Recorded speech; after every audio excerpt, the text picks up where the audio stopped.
Hi friends, welcome back to my channel. നമുക്കിന്നൊരു മസാലക്കറിയുടെ recipe നോക്കിയാൽ ഒരു വെറൈറ്റി കറിയാണ്. നമ്മൾ ക്യാബേജ് വെച്ചിട്ടാണ് ഈ മസാലക്കറി ഉണ്ടാക്കുന്നത്. എല്ലാത്തിൻ്റെയും കോമ്പിനേഷനാണ്. അതാണ് ഈ കറിയുടെ ഒരു പ്രത്യേകത. ചോറിൻ്റെ ഒപ്പം ചപ്പാത്തി എല്ലാത്തിൻ്റെ ഒപ്പം കൂടെ പോണ ഒരു കറിയാണ്. അപ്പോൾ എന്തായാലും എല്ലാവരും ഒന്ന് കണ്ടു നോക്കുക. കണ്ടാൽ മാത്രം പോരാ, ഉണ്ടാക്കി നോക്കുക കേട്ടോ. ഒരു വെറൈറ്റി കറിയല്ലേ. ഞാനൊന്നും അങ്ങനെ അധികം വെച്ചിട്ടില്ല ഇത് ക്യാബേജ് ആയിട്ടുള്ള മസാലക്കറി. അപ്പോൾ എന്തായാലും എല്ലാവരും ഒന്ന് വെച്ച് നോക്കുക. പിന്നെ സബ്സ്ക്രൈബ് ചെയ്യാനും ലൈക്ക് ചെയ്യാനും ഷെയർ ചെയ്യാനൊന്നും ആരും മറക്കല്ലേ. അപ്പോൾ നമുക്ക് ക്യാബേജ് മസാലക്കറി ഉണ്ടാക്കിയാലോ. അപ്പോൾ നമുക്ക് മസാലക്കറി വെക്കാൻ തുടങ്ങിയാലോ. ക്യാബേജ് ഇട്ടിട്ടാണ് നമ്മളിന്ന് മസാലക്കറി വെക്കണത്. അപ്പോൾ ക്യാബേജ് കുറച്ചിങ്ങനെ ചെറുതാക്കി അരിഞ്ഞ് വെച്ചിട്ടുണ്ട് കേട്ടോ. എത്ര ചെറുതാക്കി അരിയാൻ പറ്റണോ അത്രയും നന്നായി. പിന്നെ സവാള വേണം, പിന്നെ പച്ചമുളക് ഒരു 3 പച്ചമുളക് വേണം എരിവിനനുസരിച്ച്. പിന്നെ ഇഞ്ചി വെളുത്തുള്ളി ചതച്ച് വെച്ചിട്ടുണ്ട്, രണ്ടും കൂടി ഒന്നിച്ച് ചതച്ചതാ. പിന്നെ ഒരു തക്കാളി ഇട്ട്, ഒരു വലിയ തക്കാളി ആണെങ്കിൽ ഒരെണ്ണം, ചെറുതാണെങ്കിൽ 2 എണ്ണം കേട്ടോ.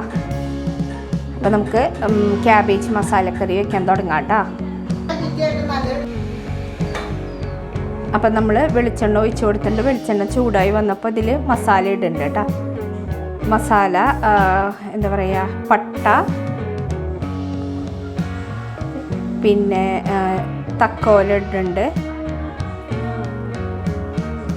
പിന്നെ 2 കരയാമ്പൂ, 2-3 ഏലക്കായ ഒന്ന് ഇങ്ങനെ സ്പ്ലിറ്റ് ചെയ്തിട്ട് ഇട്ട് കൊടുക്കുന്നുണ്ട് കേട്ടോ. ഏലക്കായ അല്ലെങ്കിൽ അതിങ്ങനെ പൊട്ടിത്തെറിക്കും പെട്ടെന്ന്. അപ്പോൾ അതൊന്ന് ഇട്ട് കൊടുക്കുന്നുണ്ട്, 2 ഏലക്കായ. അപ്പോൾ ഇത് മസാല ഇപ്പോൾ നമ്മുടെ അടുത്തില്ലെങ്കിൽ മസാലപ്പൊടി ലാസ്റ്റ് ഇട്ടാലും മതി. ഇപ്പോൾ ഇത് മുഴുവനോടുള്ളതായിടുന്നത്. പിന്നെ കുറച്ച് പെരിഞ്ചീരകം അത് ഇട്ട് കൊടുക്കണ്ട കേട്ടോ. ഇനി അതൊന്ന് കരിയാണ്ട് നോക്കുക, ഇളക്കി കൊടുക്കുക. നമ്മുടെ മസാലയൊക്കെ ഒന്ന് മൂത്ത് വരുമ്പോൾ ഇതിലേക്ക് ഇഞ്ചിയുടെ വെളുത്തുള്ളി നമ്മൾ ചതച്ച് വെച്ചിട്ടുണ്ടല്ലോ അതൊന്ന് ആഡ് ചെയ്ത് കൊടുക്കുന്നുണ്ട്. ഒരു 2-3 അല്ലി വെളുത്തുള്ളിയും ഒരു ചെറിയൊരു പീസ് ഇഞ്ചി കേട്ടോ, അത് ചതച്ചതാണ്. ഇനി അതൊന്ന് നന്നായി ഒന്ന് ഇളക്കി കൊടുത്ത് ഒന്ന് മൊരിയിച്ചെടുക്കുകയാണ്. ഇഞ്ചിയുടെയും വെളുത്തുള്ളിയുടെയും പച്ചമണം മാറണ വരെ ഒന്ന് ഇളക്കി കൊടുക്കുക. തീ സിമ്മിൽ തന്നെ. പിന്നെ പച്ചമുളക് ഇട്ട് കൊടുക്കുന്നുണ്ട് കേട്ടോ. എരിവിനനുസരിച്ചിട്ട് നല്ല എരിവുള്ള പച്ചമുളകാണെങ്കിൽ 2 എണ്ണം. ഇതിപ്പോൾ നമ്മുടെ വീട്ടിലുണ്ടായ പച്ചമുളകാണ്. അപ്പോൾ ഇത് ഭയങ്കര എരിവൊന്നൊന്നുമില്ല. അപ്പോൾ ഒരു 3 എണ്ണം ഇട്ട് കൊടുത്തിട്ടുണ്ട് കേട്ടോ. പിന്നെ കുറച്ച് കറിവേപ്പില ഇട്ട് കൊടുക്കുന്നുണ്ട്. എല്ലാം ഒന്ന് മൂത്ത് വരുമ്പോൾ നമ്മുടെ സവാള കേട്ടോ. സവാള ഒരു മീഡിയം സൈസുള്ള 2 സവാള കേട്ടോ. നല്ല വലിയ സവാളയാണെങ്കിൽ 1 എണ്ണം മതി. അത് ഇട്ട് കൊടുത്തിട്ട് ഒന്ന് നന്നായി ഒന്ന് ഇളക്കി ഒന്ന് മൂപ്പിച്ചെടുക്കാം. നന്നായി ഒന്ന് ഇളക്കി കൊടുക്കണം കേട്ടോ. ഇളക്കി ഒന്ന് ഉപ്പിട്ട് കൊടുത്തിട്ടുണ്ട്. എന്നിട്ടൊന്ന് മൂടി വെക്കുന്നുണ്ട് കേട്ടോ. അപ്പോൾ അതൊന്ന് പെട്ടെന്ന് വാടി കിട്ടും നമ്മുടെ സവാള. ഒന്ന് തുറന്ന് ഇടയ്ക്ക് ഇളക്കി കൊടുക്കാൻ മറക്കരുത്, അല്ലെങ്കിൽ പെട്ടെന്ന് കരിയും. അപ്പോൾ സവാളയൊക്കെ നന്നായി ഒന്ന് വാടി വന്നിട്ടുണ്ട്. ഇനി നമുക്ക് ഇതിലേക്ക് മല്ലിപ്പൊടി ആഡ് ചെയ്ത് കൊടുക്കാം. ഒരു 1.5 ടീസ്പൂൺ മല്ലിപ്പൊടി കേട്ടോ. 1.5 ടീസ്പൂൺ കേട്ടോ മല്ലിപ്പൊടി ആഡ് ചെയ്തിട്ടുണ്ട്. ഇനി ഇത്തിരി മഞ്ഞൾപ്പൊടി ആഡ് ചെയ്യണം. ഒരു നുള്ള് മഞ്ഞൾപ്പൊടി കേട്ടോ, കുറച്ച് മതി മഞ്ഞൾപ്പൊടി. ഒരു 1/2 ടീസ്പൂൺ മുളക് പൊടി ഇട്ട് കൊടുക്കുന്നുണ്ട്. അപ്പോൾ 1.5 ടീസ്പൂൺ മഞ്ഞൾപ്പൊടി, ഒരു നുള്ള് മഞ്ഞൾപ്പൊടി, ഒരു 1/2 ടീസ്പൂൺ മുളക് പൊടി കേട്ടോ. അപ്പോൾ ഇതാണ് നമ്മൾ പൊടികൾ ആഡ് ചെയ്ത് കൊടുത്തിട്ടുണ്ട്. പിന്നെ മസാല നമ്മൾ ഓൾറെഡി ആദ്യം തന്നെ ഇട്ടതാണ്. അപ്പോൾ ഇപ്പം നമ്മുടെ അടുത്ത് മുഴുവനോടുള്ള മസാല ഇല്ലെങ്കിൽ ഈ സമയത്ത് നമുക്കിത്തിരി ഗരം മസാല ഏതാണെന്ന് വെച്ചാൽ ആഡ് ചെയ്ത് കൊടുക്കാം. തീ സിമ്മിലിട്ടിട്ട് തന്നെ അതിൻ്റെ പച്ചമണം പോണ വരെ ഒന്ന് വെയിറ്റ് ചെയ്യാം കേട്ടോ.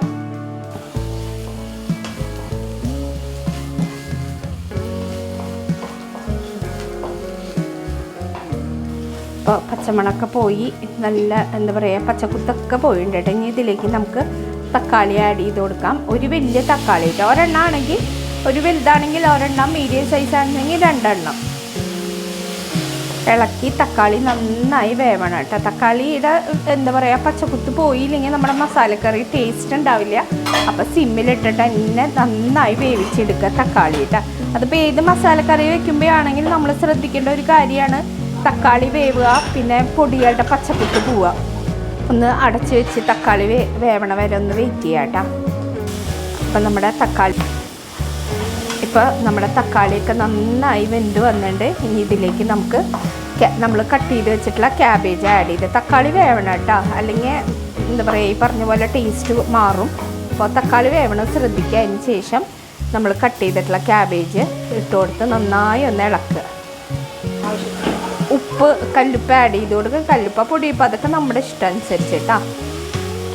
എന്നിട്ട് നന്നായി ഒന്ന് ഇളക്കി കൊടുക്കുക. ആ മസാലയിൽ കിടന്ന ക്യാബേജൊക്കെ ഒന്ന് പിടിക്കാൻ വേണ്ടിയിട്ടാണ്.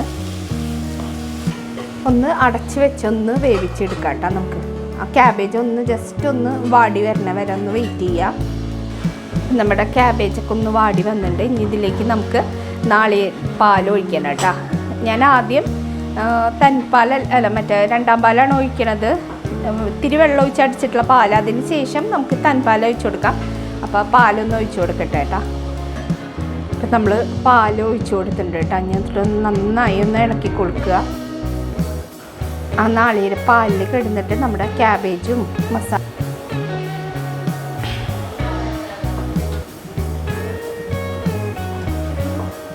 എന്നിട്ട് നന്നായി ഒന്ന് ആ പാലിൽ കിടന്ന് വേവണം കേട്ടോ.